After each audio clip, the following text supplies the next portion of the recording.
Olá, olá pessoal, tudo bom com vocês? Aqui é o professor Gabriel Zayed do canal do Estuda Mais e vamos começar por aqui a resolução de mais um exercício de Química. Mas antes não esqueça de se inscrever aqui no canal e de deixar um like no vídeo caso você goste deste conteúdo. E se você quiser participar dos cursos do Estuda Mais preparatórios para provas militares, para Enem e vestibulares, o link deles está na descrição do vídeo. Considere as substâncias CO, CO2 e SO2 as moléculas que apresentam forças intermoleculares somente do tipo de Van der Waals ou dipolo induzido são apenas, e vamos lá, primeira, a gente tem CO. CO é um monóxido de carbono. A estrutura dessa molécula seria representada desta maneira aqui, ó. E o carbono e o oxigênio fazendo aqui uma dativa com o carbono. A CO2, a fórmula molecular seria duas duplas carbono-oxigênio.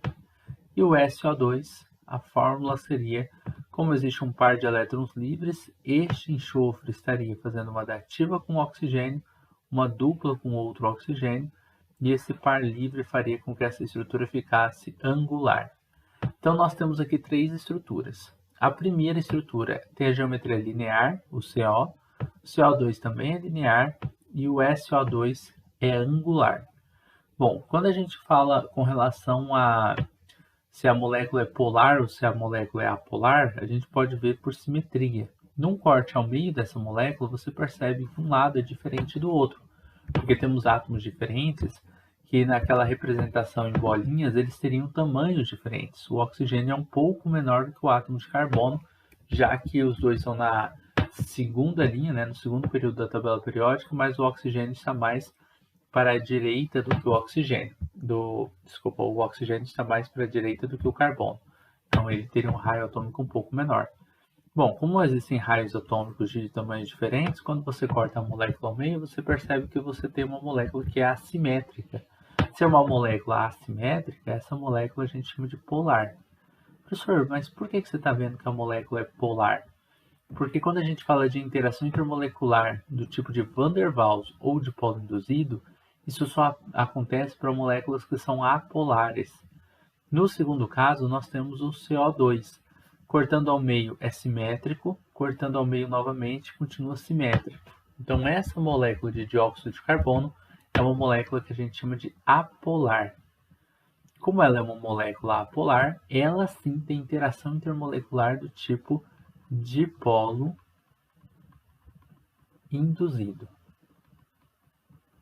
No caso do SO2, cortei ao meio, os dois lados podem estar iguais, mas quando eu cortar assim, eles ficam diferentes.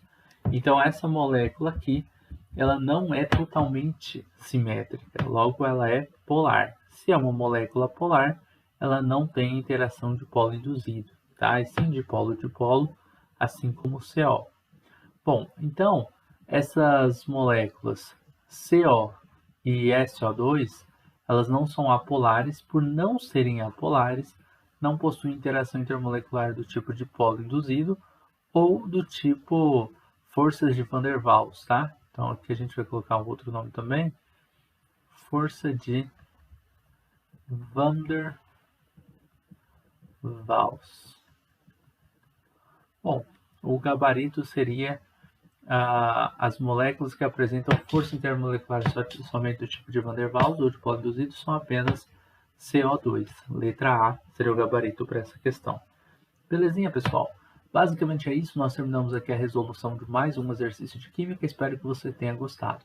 Se gostou do vídeo, não esqueça de deixar um like aqui e de se inscrever no canal do Estuda Mais, para que você possa receber mais videoaulas assim como essa. E se você precisar de ajuda na resolução de alguns exercícios de Química ou até mesmo de aulas particulares, você pode entrar em contato comigo pelo número do Estuda Mais que está na descrição do vídeo.